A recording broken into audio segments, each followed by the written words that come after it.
ang atraha. Paso pibiano sa waka nos como ministro parlamentário, pero nos lubida ture sang kuta traha dia noite. Nos rende ng rubiano ka studio prepara kut quer ng país e tá namorado ng país e quer melhor para ng país também. Dos anang ka traha dia noite desde 2020, 2021, 2022. Timbia a nós te sunang kuta shield kuta wantes lá, pero nante sunang traha finos e timbia que nós rabia ora rende ta ofendendo, paso nanta traha duro ko alme cuerpo so ora bo ofendendo subiabo ta ofendendo também, ta persona na humilde que está trabalhando de noite. Você está agradecendo para o esforço no trabalho e seguramente não está honrado e pressuposto aqui não, mas seguramente nós como parlamento temos dever também para processar isso aqui mais ligeiro. Ahorita já webs, amanhã já me chamam CC, já está com a encaminhar o processo, para assim aí nós por com a preparar e duna é fecha não é dia não para parlamentário por preparar na mesa, has não pergunta e com Deus o poder nós não está abre aia, mas nós está hope prometo será aia, nós temos um pressuposto claro acaba também no país aqui com marca recorde também,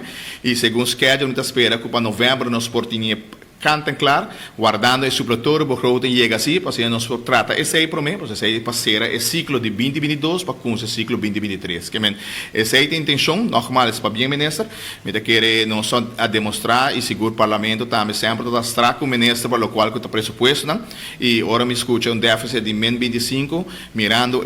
projeção na experiência que eu tenho desde 2018, 2019, me tenho seguro que nós chega um balance budget para começar. Passou, me querer o manejo financeiro do país aqui de bom mão, não somente ministro de antenar não também quer o melhor país aqui e a ser demonstrar acaba com hora que nós temos um déficit de 25 milhões nós acaba num surplus chiquito e com vontade de Deus mirando como nós recuperar aunque tem hope negativismo do país aqui espero que nós possamos cambiar rumbo de negativismo aqui se turcos está malo turcos não está contra turcos e me espera que outro ano me tem seguro que tem projeto não que ser lançado com nota de presupuesto e que cria entrada e que nós não tem melhor presupuesto para 2023 e melhor cifra também, esperança para 2024, 2025, mas seguro para futuro geração. Você sabe o que é importante? Só nós não olvidar que nós precisamos finanças de futuro, seguro, saudável para nossa geração que está bem. A nossa